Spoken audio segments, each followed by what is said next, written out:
suis sûr que si tu fumes aujourd'hui, tu t'es déjà dit un jour, je vais juste garder une ou deux cigarettes par jour, celles que j'aime vraiment, celles avec le café, celles après un bon repas, celles avec des soirées, avec de l'alcool par exemple.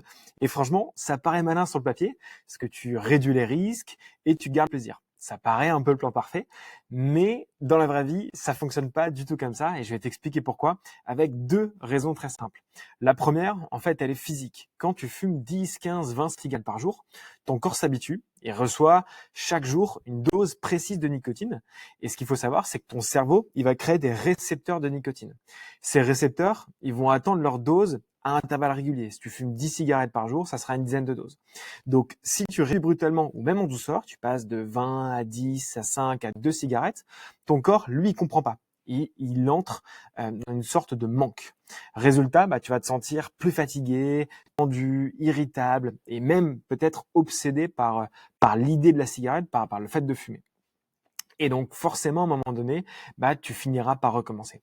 Et c'est pas du tout par faiblesse, par manque de volonté ou parce que t'es pas assez fort, c'est simplement parce que ton corps réclame une dose qu'on lui a appris en fait à recevoir pendant des mois, des années, voire des décennies. Et la deuxième raison, là, c'est plutôt psychologique. Si tu veux juste garder les meilleures cigarettes, c'est que dans ta tête, la cigarette, elle a encore une certaine valeur. Tu crois encore à l'utilité de la cigarette pour toi.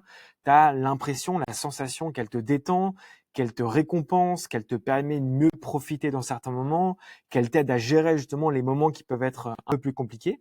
Et en fait, tant que tu penses ça, tu restes accro, tu restes prisonnier psychologiquement de la cigarette. Et pour ça, il suffira à un moment donné d'un coup de stress, d'une soirée, d'un moment de fatigue, d'une mauvaise nouvelle pour que tu recommences. Donc c'est pas non plus la solution.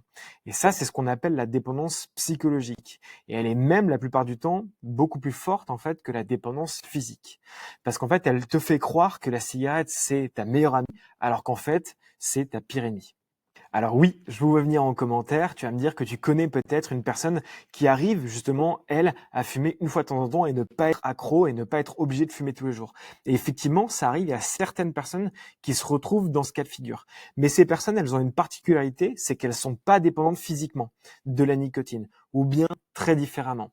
Mais c'est assez rare, ça représente moins de 5% des fumeurs qui sont concernés par ça.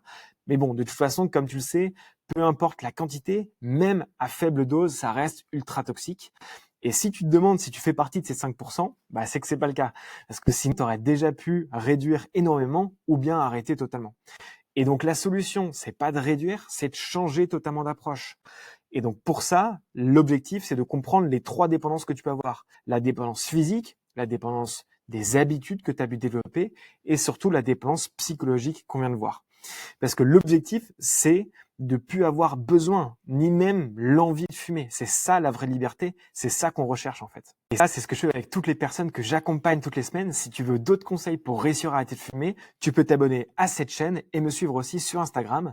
Et si tu fumes depuis plus de 25 ans et tous les jours ou presque, et que tu as envie d'arrêter de fumer, je te propose 30 minutes offertes avec moi pour faire le point ensemble sur ta situation et voir comment est-ce que tu pourrais réussir à arrêter de fumer. Tu peux retrouver le lien dans la description. Je te dis à très vite.